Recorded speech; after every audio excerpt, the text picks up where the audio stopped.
Assalamualaikum warahmatullahi wabarakatuh.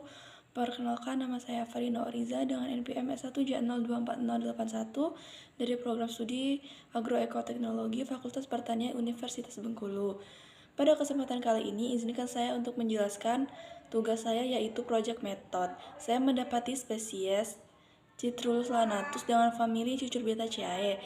Dosen pengampu saya yaitu Profesor Dr. Insinyur Dwi Wahyuni Ganevianti, MS. Untuk yang pertama yaitu morfologi daun. Daun semangka termasuk ke dalam golongan daun tidak lengkap karena daun semangka hanya memiliki helai daun atau lamina dan tangkai daun petiolus. Alasannya yaitu daun semangka tidak memiliki upi daun atau pelepah daun. Yang memiliki upi daun itu adalah tanaman monokotil, sedangkan semangka ini termasuk tanaman ke dalam tanaman dikotil. Bagian-bagian daun semangka itu ada tangkai daun, helai daun, ujung daun, kemudian ada permukaan bawah daun, tepi daun, pangkal daun, urat daun, dan daging daun. Kemudian ada ibu tulang daun. Kemudian ujung daun semangka itu meruncing karena titik pertemuan kedua tepi daunnya lebih tinggi. Kemudian ada pangkal daun atau basis. Pangkal daun semangka itu berlaku atau emarginatus agar dapat untuk menghubungkan bagian daun dengan batang. Kemudian ada tulang daun atau venatio. Tulang daun semangka itu menjari. Apabila dari ujung tangkai daun keluar beberapa tulang yang memencar. Kemudian ada tepi daun atau yang biasanya disebut margo. Tepi daun semangka itu toreh tidak merdeka karena bertoreh dalam itu mengubah bentuk asli daun. Terdapat dua lekukan, yaitu sinus terlekukan ke dalam dan angulus terlekukan keluar. Nah, kemudian ada bagian daun yaitu daging daun atau intervenium. Daging daun semangka itu tipis lunak atau herbaceous. Semangka membutuhkan banyak udara untuk tumbuh dengan baik. Dengan daun semangka mengandung kloroplas yang memungkinkan proses fotosintesis. Kemudian ada warna daun. Warna daun semangka itu umumnya warna hijau tua dengan sedikit kilau atau tekstur kasar. Warna hijau ini berasal dari kandungan klorofil yang memungkinkan tanaman melakukan fotosintesis, yakni proses yang menghasilkan energi untuk tumbuhan.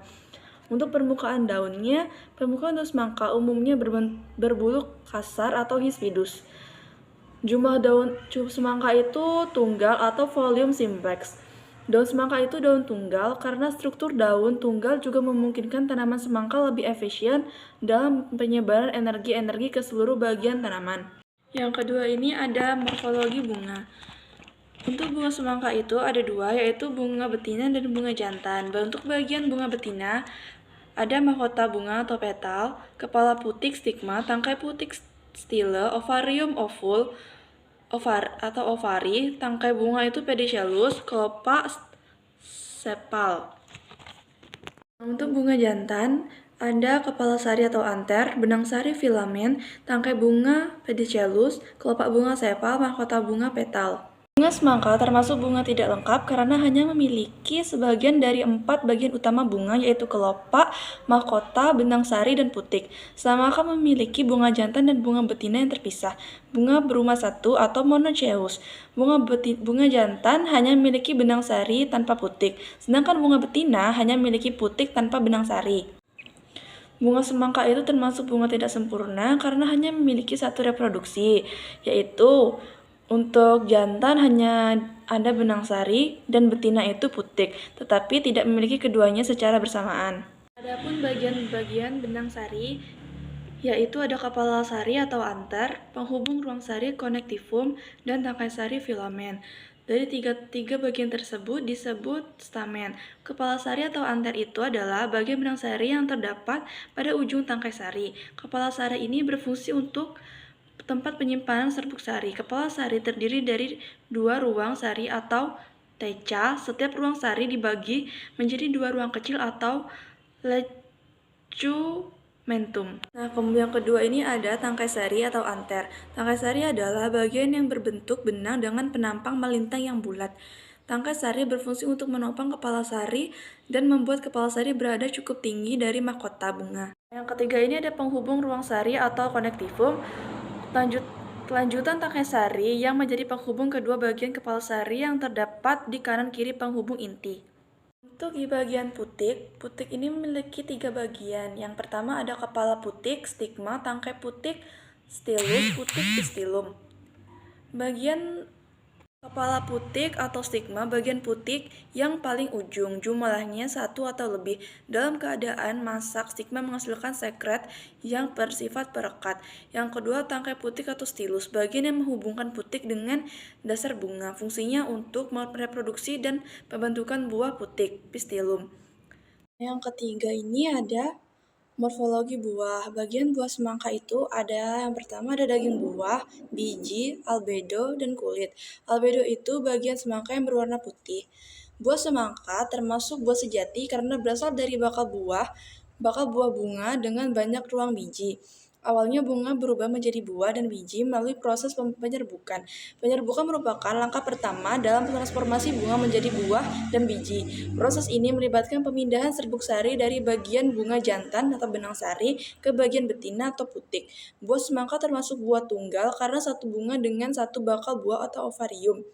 Semangka merupakan tanaman bertipe merambat, semangka golongan buah pepo.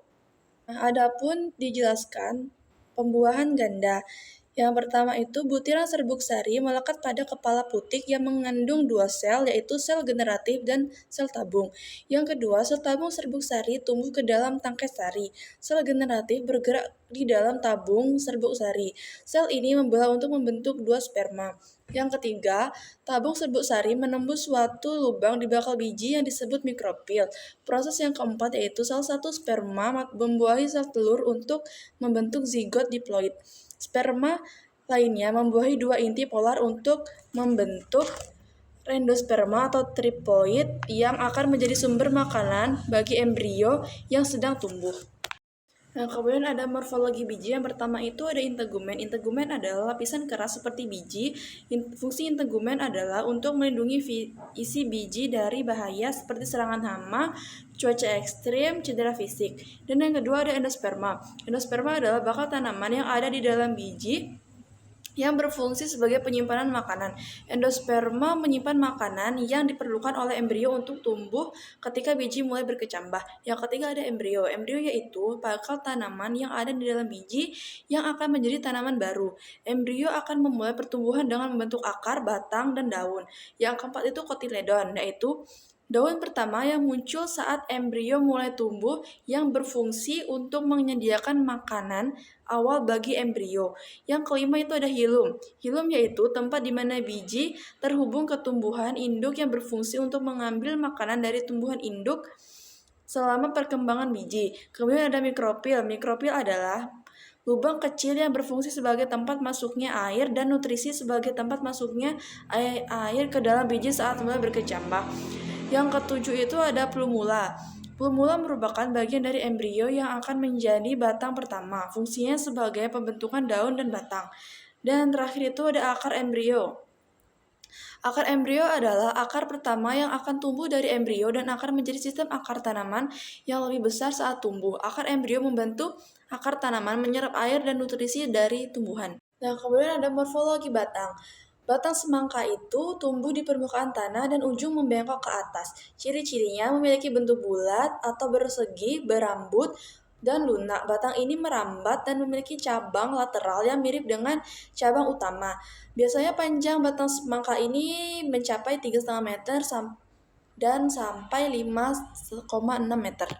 Nah, kemudian ada morfologi percabangan pada batang. Untuk percabangan batang semangka ini yaitu simpodial atau batang pokok sukar ditemukan. Semangka juga merupakan jenis tanaman anual. Tanaman ini memiliki siklus hidup yang cepat, yaitu tumbuh hingga dewasa dalam 7-100 hari. Morfologi akar. Akar semangka memiliki akar tunggang, bukan akar serabut. Akar tunggang semangka terdiri dari akar utama yaitu primer dan akar lateral sekunder. Dari akar lateral ini keluar serabut-serabut akar yaitu tersier. Akar lateral semangka menyebar sekitar 35-45 cm. Panjang akar utama sampai akar batang semangka berkisar 15-20 meter. Nah, untuk organa metamorfa dan aksesoria sendiri, tangkai bunga, yaitu pedicellus, yang berfungsi sebagai penyongkong cabang bunga dan menghubungkan kepala bunga dan ranting.